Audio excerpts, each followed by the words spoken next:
할렐루야!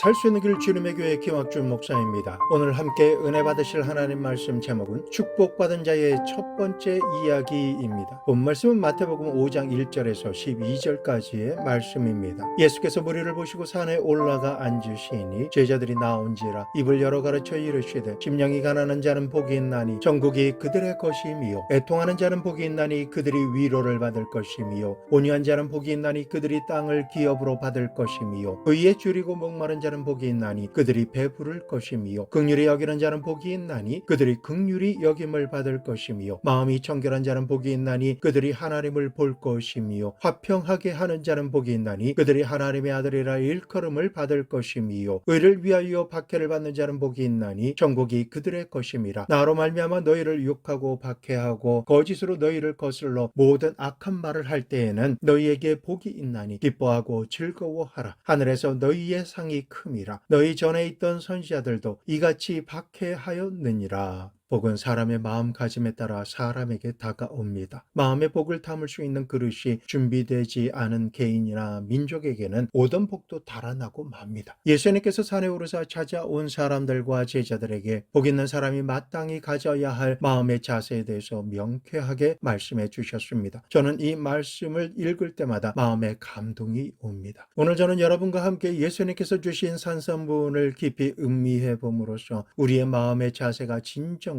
복을 받을 수 있는 자세가 되도록 해야 하겠습니다. 첫째, 심령이 가난한 자는 복이 있나니 천국이 저희 것임이요. 가난이라는 것은 있어야 할 것이 없어서 고통을 당하는 것을 의미하는 것입니다. 양식이 떨어져서 가난합니다. 옷이 없습니다. 집이 없습니다. 생활에 나아갈 수단이 없습니다. 이러한 가난을 체험하게 되면 대단히 고통스럽습니다. 하나님께서는 천지와 만물을 지으시고 아담과 하와에게 주시기 위해서 에덴을 지으시고 보기에도 아름답고 먹기에도 좋은 실과가 다달이 풍성하게 열매 맺는 최상의 환경을 유지하도록 하셨기에 이보다 좋을 수가 없는 낙원이라고 할 수 있었습니다. 완전하신 하나님께서는 물질적으로나 환경적으로 부족하고 가난한 것을 만드신 적이 없으십니다.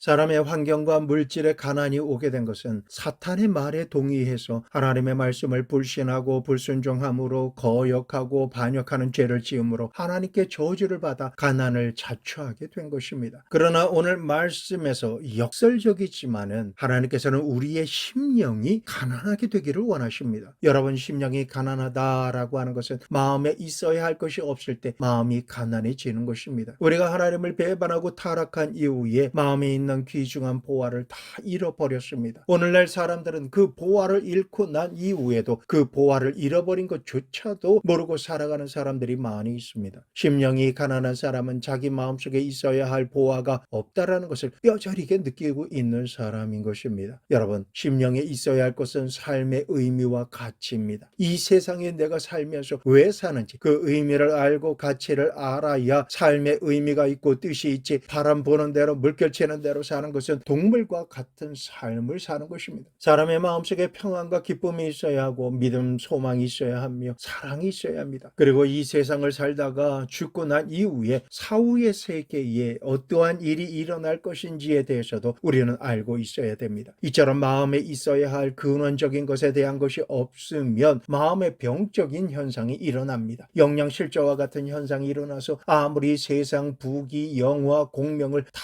가지고 있다 할지라도 허무하고 무의미함을 느끼게 되고 그 마음 깊은 곳에 늘 아쉬운 마음과 안타까운 심정이 끊임없이 연기처럼 피어오르는 것입니다. 그리고 마음이 항상 불안하고 슬프며 시기, 질투와 미움이 있고 절망이 있으며 채워지지 않는 공허함과 같은 고통을 느끼게 됩니다. 그러나 마음에 있어야 할 것이 없기에 생긴 허전함과 고통을 세상 물질로 대체하지 않고 이러한 현실을 가슴 아프게 느끼는 자, 그 사람이 복이 있다고 주님께서 말씀하시는 것입니다. 오늘날 많은 사람들은 영혼의 공허함과 부르짖음을 세상의 부귀, 공명, 영화, 세상의 권력 이런 것들로 채워서 얼버무리려고 합니다. 게임이나 중독성 있는 마약과 술, 성적인 탈선으로 마음의 갈급함과 욕구를 눌러버리려고 합니다. 그러나 그렇게 하면 할수록 마음에 있어야 할 것은 있지 버리지 않고 더러운 세상 쓰레기로 가득 차서 쓰레기 더미 안에서 일생을 살다가 마치게 되는 것입니다. 성도 여러분, 우리의 마음에 있어야 하는 것은 절대 필요하지만 없는 것을 뼈저리게 느끼고 마음의 공허함을 가지고 내 삶의 의미와 가치를 찾으며 기쁨과 믿음과 소망과 사랑, 사후의 세계를 실존하는 천국을 간절히 갈망하며 찾는 사람에게 복이 있다라고 하셨습니다. 이처럼 심령이 가난한 자는 예수님을 찾고 발견하며 믿게 되고 그동안 아무리 채우려고 해도 채울 수 없었던 마음의 가난함을 근본적으로 채울 수가 있게 됩니다. 이 마음의 가난함을 깨닫지 못하면 마음에 필요한 것을 채우지 못하고 동물적인 약육강식과 이기적으로 자신의 배만 불리는 육체만 가지고 살다가 영원히 육체를 떠날 때에 육체와 함께 파멸되고 마는 것입니다. 주님께서는 육체를 위해 세상의 부유함을 가지고 스스로 나는 부족함이 없다라고 자랑하는 사람을 향하여 강하게 비난하시는 말씀을 하셨습니다. 요한계시록 3장 17절에서 20절 말씀, 내가 말하기를 나는 부자라 부유하여 부족한 것이 없다 하나 내 공고한 것과 가련한 것과 가난한 것과 눈먼 것과 벌거벗은 것을 알지 못하는도다. 내가 너를 권하노니 내게서 불로 연단한 금을 사서 부유하게 하고 흰옷을 사서 입어 벌거벗은 수치를 보이지 않게 하고 안약을 사서 눈에 발라 보게 하라. 물은 내가 사랑하는 자를 책망하여 징계하노니 그러므로 내가 열심을 내라 회개하라. 볼지어다 내가 문 밖에 서서 두드리노니 누구든지 내 음성을 듣고 문을 열면 내가 그에게로 들어가 그와 더불어 먹고 그는 나와 더불어 먹으리라. 그리고 자신의 실제 모습이나 상태에 대한 그 진실된 모습을 알지 못하고 보지 못하는 무능력한 자에게 이렇게 말씀하십니다. 야고보서 4장 14절, 내일 일을 너희가 알지 못하는도다. 너희 생명이 무엇이냐? 너희는 잠깐 보이다가 없어지는 안개니라. 잠언 27장 1절, 너는 내일 일을 자랑하지 말라. 하루 동안에 무슨 일이 일어날는지 내가 알 수 없음이라. 베드로전서 1장 24절에서 25절, 모든 육체는 풀과 같고 그 모든 영광은 풀의 꽃과 같으니 풀은 마르고 꽃은 떨어지되 오직 주의 말씀은 세세토록 있도다 하였으니 너희에게 전한 복음이 곧 이 말씀이니라. 육신에 속한 것만을 가지고 사는 인생치고 자랑할 것은 아무것도 없습니다. 사람이 진정으로 부유하게 살려면 자신의 마음속에 근본적인 공허함을 느끼고 예수님 앞에 나아가 십자가로 연단한 금을 사서 부유하게 되어야 합니다. 예수님을 영혼뿐만이 아니라 삶의 모든 영역의 구세주로 믿고 어떤 상황 속에서도 그리스도께서 주시는 천국을 마음 중심으로부터 받아들일 때에 그제서야 비로소 세상을 어떻게 살며 어느 방향으로 살아가야 하는지 삶의 방향을 알게 되고 방향 감각을 가지고 살게 되는 것입니다. 인생을 살면서 마음속에 하나님의 나라를 품고 믿음, 소망, 사랑을 얻고 의와 평강과 희락을 갖게 되며 진정한 삶의 가치와 의미를 가지고 살게 될 때만 참된 인생이 되는 것입니다. 그렇지 아니한 인생은 세상적으로 아무리 자랑거리가 많을지라도 바람에 나는 겨와 같은 인생일 뿐입니다. 욕심을 가지고 무엇인가 집착하며 아무리 많이 쌓아 놓았을지라도 인생의 마지막 심판의 날이 되면 자부심을 느끼고 살았던 모든 것은 한순간에 나와 아무런 상관이 없게 됩니다. 떠나가며 사라져버리고 마는 것입니다. 인생의 실상이 이러하므로 예수님께서는 마음이 가난한 자는 복이 있나니 천국이 저희 것이미요 라고 말씀하신 것입니다. 이 땅에서 사는 사람이 영원히 변치 않는 복을 받는 자가 되려면 제일 먼저 자신의 마음 중심에 예수님과 십자가 보혈의 공로로 말미암아 삶의 모든 영역에 천국이 임하며 기적과 축복으로 가득한 천국을 소유하는 사람이 되어야 합니다. 예수님을 믿고 구원받는 순간부터 천국이 임하고 천국의 삶을 누리며 살 수 있음을 알지도 못하고 믿지도 않은 채로 땅만 바라보고 사라질 흙만 움켜쥐고 사는 사람은 복 있는 사람이 절대 아닙니다. 오히려 하나님과 천국에 대해서 버림을 받은 사람들입니다. 그러므로 우리는 우리 안에 천국에 대한 강한 갈증을 느낄 수 있도록 성령 하나님께 간구하며 마음과 육신의 가족과 관계에 하나님의 복이 임하여 생명으로 때 풍성하게 얻고 치료되며 물질을 얻기 위해 일하는 일터에 성령의 지혜와 총명과 능력이 임하여 행하는 것마다 천국이 임하여 이삭처럼 100배의 결실이 임하는 천국의 형통함이 임하기를 예수 그리스도의 이름으로 구하고 믿음으로 행하며 받아야 하는 것입니다. 그리고 그동안 너무나 쉽게 사라질 허무하고 무의미한 세상 것들을 소유하기 위해서 하나님과 전혀 상관없이 삶의 모든 시간을 아등바등하며 살아왔던 모든 것들을 떠올리며 하나님을 사랑하지 않고 행한 모든 생각과 결단과 행동을 회개하고 버리며 하나님께로 돌이켜 천국을 갈망하는 사람이 되어야 진정한 복을 받게 되는 것입니다. 이러한 축복이 임하시기를 주의 이름으로 축원합니다. 둘째로, 애통하는 자는 복이 있나니 저희가 위로를 받을 것이며. 사람은 모든 것이 만족하다라고 생각할 때는 애통해하지 않습니다. 자기의 삶에 절대 필요한 것이 애통해하게 됩니다. 그리고 마음 중심으로부터 애통하게 되는 사람만이 발전하게 되어 있습니다. 지나간 자신의 삶을 되돌아볼 때에 아쉽고 부족한 것들만 보는 것을 넘어서 근본적으로 하나님의 복을 받지 못할 불의하고 죄 많음을 깨닫고 의롭게 살지 못했던 것들을 애통하게 생각해야 합니다. 그동안 정직하지도 진실하지도 못하고 거짓과 위선으로 삶을 살았다라는 것을 성령과 양심에 비춰보며 애통해하는 삶을 살아야 합니다. 불성실한 삶을 사는 것을 애통해하며 거룩한 삶을 살지 못하고 더럽고 악한 삶을 살아온 것을 애통해야 하는 것입니다. 용서와 사랑이 부족한 것을 애통해야 하고 온유와 겸손하지 못한 것을 애통해야 하며 탐욕을 벗어나지 못함을 애통해야 할 때 입술로만 회개하는 것이 아니라 그동안 잘못한 모든 것으로부터 돌이켜 참된 회개를 하게 되므로 삶에 하나님의 나라가 임하게 되는 것입니다. 애통해하는 마음이 사라지면 여기가 좋사오니 하며 더는 아무런 노력도 하지 않으려고 합니다. 무엇이든지 노력하며 지혜롭게 일하려고 하기보다는 현재 만족하고 누리려고만 합니다. 먹고 마시고 시집가고 장가가며 허랑방탕하게 과소비하고 물고 찢고 싸우며 대결하면서 너무나 소중한 인생을 탕진하고 있는지도 인지하지 못하며 무감각하게 사는 불행한 인생이 되고 마는 것입니다. 사람은 애통해야 회개하게 되고 회개한 사람 안에 예수님의 도와주심을 받기 때문에 성경은 이렇게 하나님의 말씀을 전합니다. 시편 34편 18절 여호와는 마음이 상한 자를 가까이 하시고 중심에 통회하는 자를 구원하시는도다. 시편 51편 17절 하나님께서 구하시는 제사는 상한 심령이라 하나님이여 상하고 통회하는 마음을 주께서 멸시하지 아니하시리이다. 하나님께서 가까이 하시는 마음은 상한 심령입니다. 애통해하는 마음이고 깨어진 마음, 그리고 자기의 부족한 면을 보고 가슴을 치며 통탄하고 내일을 향해 발전하기 위해서 주님 저를 도와주십시오. 저의 힘과 능력으로는 안 됩니다. 하나님의 도와주심만을 간절히 구합니다 라고 기도드리는 사람에게 하나님께서 복을 내려주시겠다라고 말씀하시는 것입니다. 애통해하는 자는 복이 있나니 저희가 주의 위로함을 받게 되는 것입니다. 예수님께서는 십자가의 보혈로 애통하며 회개하는 자의 마음에 그 모든 죄를 용서해 주시고 애통해하며 자신의 부족함을 절실하게 느끼는 사람에게 성령님께서 힘주시고 능력을 주시며 기적과 축복으로 역사하여 주시는 것입니다. 애통해하는 사람은 영혼이 잘된 같이 범사가 잘됩니다. 육신이 강건해지며 생명으로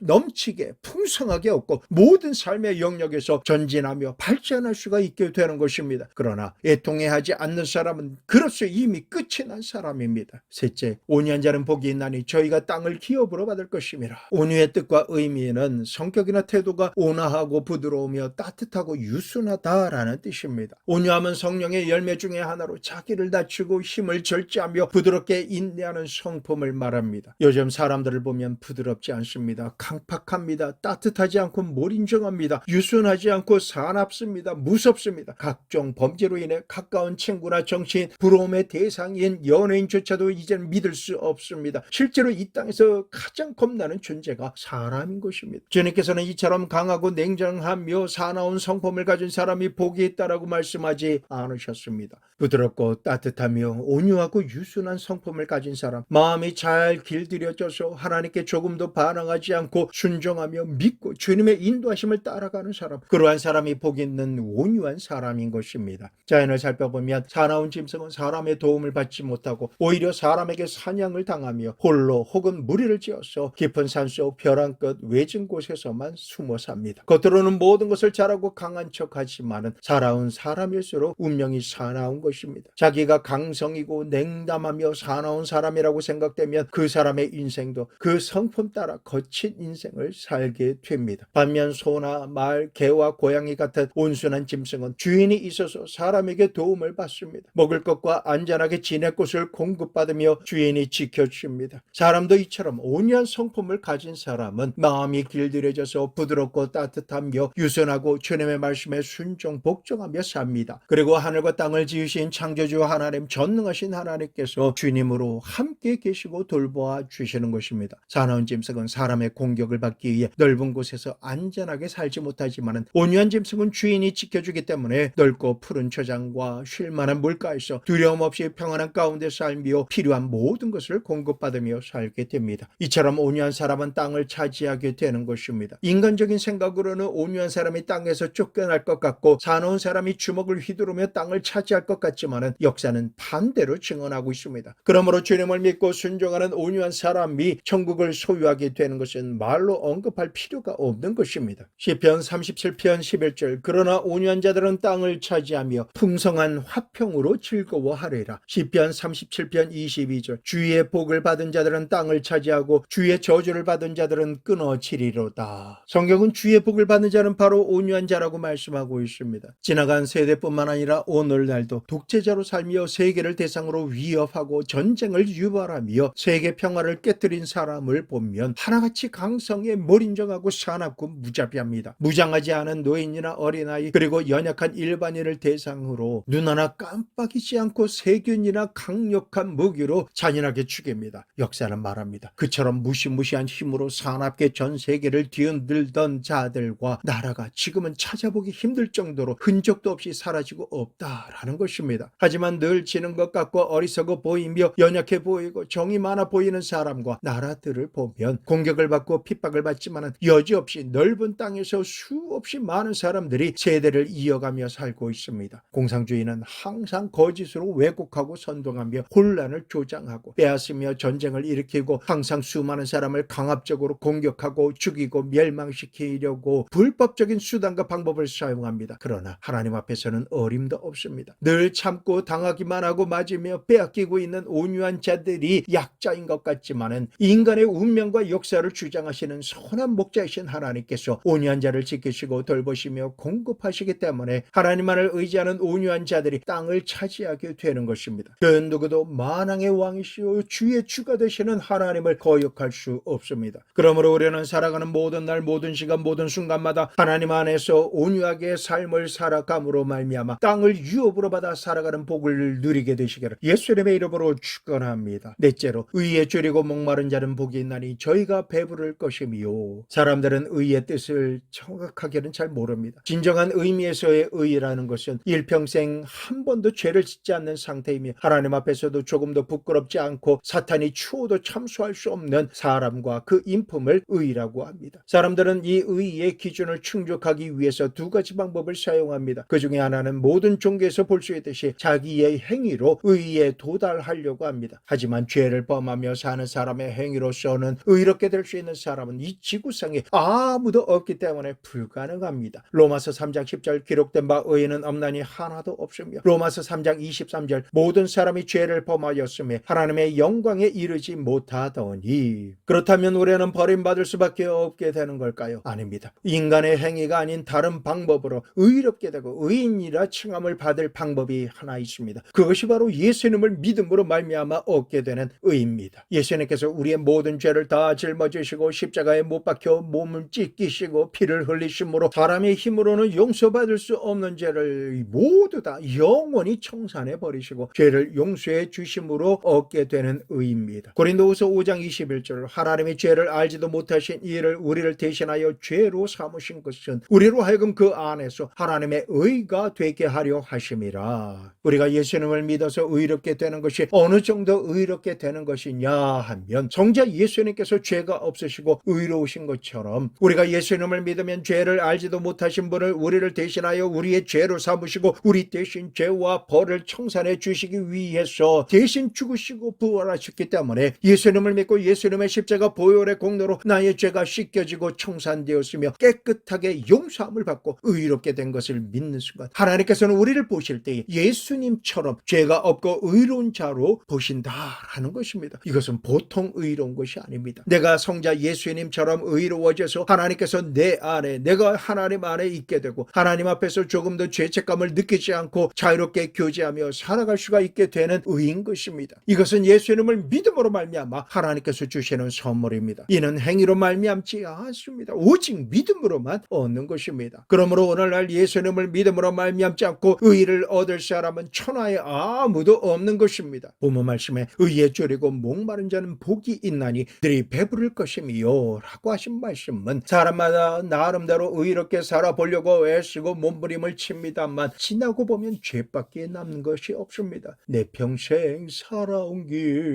뒤를 돌아보니 걸음마다 자욱마다 모두 죄뿐입니다 라고 고백하는 찬송 가사처럼 우리가 살아온 지난 시간을 되돌아보며 내가 잘했다고 하나님 앞에서 어깨를 으쓱하며 자랑할 만한 사람이 과연 몇이나 있겠습니까? 되돌아보면 평생 살아온 모든 일이 부끄러울 뿐입니다. 죄 지으며 살아온 내가 어떻게 하면 더욱 의롭게 되고 의로우신 하나님 앞에 담대하게 설 수 있는 그런 사람이 될 수가 있을까요? 그 방법은 의에 줄이고 목말라 하면서 주님의 은혜를 간절히 구하고 찾을 때에 의의 근원이 되시는 하나님께서 예수님을 우리에게 계시해 주시겠다라고 말씀하시는 것입니다. 하나님께서는 의롭게 살려고 애쓰는 사람에게 예수님을 계시해 주시지 죄악 가운데 살면서 자기 멋대로 먹고 마시며 제멋대로 사는 사람에게는 계시해 주시지 않습니다. 반드시 의를 찾는 자에게만 의의 근원이 되시는 예수님을 계시해 주셔서 예수님을 믿음으로 말미암아 일생의 죄를 용서 안 받고 예수님의 보혈로 깨끗하고 정결하게 해주심으로 의인을 만들어 주시는 것입니다. 의의 영이신 성령님께서 임하십니다. 믿음으로 의롭게 됨을 믿게 하시며 삶의 모든 순간마다 죄를 거부하고 극복하게 하시며 이기게 하시는 것입니다. 그러므로 의에 줄이고 목마른 자는 불의한 자신의 마음과 처지를 탄식할 때에 하나님의 은혜로 배부르게 되고 참된 만족함을 누리게 되는 것입니다. 가장 중요한 사실은 우리를 향한 하나님의 마음은 우리가 하나님의 복을 받고 누리며 사는 것입니다. 세상에서 복받았다라고 하면 갑자기 지위가 높아지고 부자가 되며 하는 일마다 잘 되는 행운이 따르고 많은 사람에게 칭찬과 높임을 받는 것을 말합니다. 예, 맞습니다. 그것도 복입니다. 그러나 일반적으로 알고 있는 세상 복도 기초가 없이 받고 누리게 될 때에는 그 복이 화가 되고 그렇게 자랑하던 복은 한순간에 먼지와 티끌같이 사라져버리고 맙니다. 오늘 예수님께서 복에 대해서 말씀하신 것은 마음속의 기초적인 복을 말씀하시는 것입니다. 기초가 없는 집은 모래 위에 지은 집과 같아서 비바람이 불고 홍수가 나면 무너지듯이 인생에 닥쳐오는 어려운 시련과 역경에 직면하게 되면 그 복은 여지없이 무너집니다. 그러므로 우리의 삶 속에 예수님께서 주신 이 기초적인 팔복이 마음에 뿌리를 내리지 아니하면 세상에서 누리던 모든 복은 결코 신실하게 이루어지거나 오래 남아있지 않게 되는 것입니다. 여러분, 오늘 예수님께서 산 위에서 말씀하신 팔복 중에 4가지 복을 살펴보았습니다. 이 말씀을 깊이 묵상하며 삶에 적용합시다. 마음이 가난한 자는 복이 있나니 천국이 저희 것이며 애통하는 자는 복이 있나니 저희가 위로를 받을 것이며 의에 줄이고 목마른 자는 복이 있나니 저희가 배부를 것이며 온유한 자는 복이 있나니 저희가 땅을 기업으로 얻을 것임이라. 이 말씀은 참으로 놀라운 은혜요 축복입니다. 오늘 이 시간에 가슴에 손을 얹고 과연 나는 복받을 기초를 닦았는가 스스로 질문해 보는 귀한 시간을 가져보아야 합니다. 내 마음은 가난한가? 내가 정말 애통해하고 있는 것인가? 내가 정말 온유한 사람인가? 내가 과연 의에 줄이고 목마른 사람인가? 이것을 생각해보고 우리의 마음 바탕을 새롭게 하는 귀한 시간으로 삼아야 하겠습니다. 이 모든 말씀과 절대로 상관이 있으신 기적과 축복의 주인공이 되시기를 우리 주 예수 그리스도의 이름으로 축원합니다.